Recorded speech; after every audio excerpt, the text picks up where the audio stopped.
পশ্চিমবঙ্গে ভোটার তালিকার বিশেষ নিবিড় সংশোধন অত্যন্ত জরুরি, বিশেষ করে 2026 বিধানসভা নির্বাচনের প্রাক্কালে।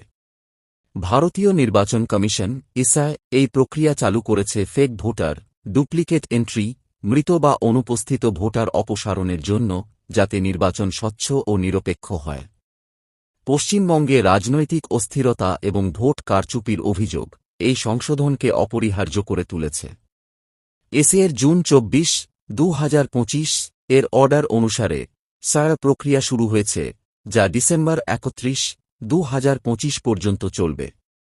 এতে ভোটার ডেটা ম্যাচিং, ফর্ম 6 এর রিভিউ এবং অনিয়ম চিহ্নিতকরণ অন্তর্ভুক্ত।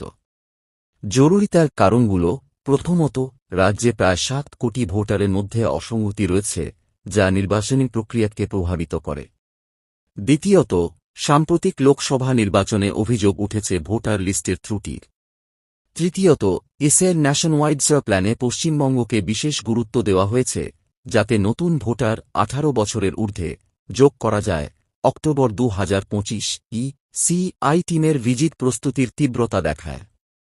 এই সংশোধন না হলে নির্বাচনী অসম্মান এবং আইনি চ্যালেঞ্জ বাড়বে। তবে চ্যালেঞ্জ রয়েছে প্রক্রিয়ার সময়সীমা এবং রাজনৈতিক হস্তক্ষেপ।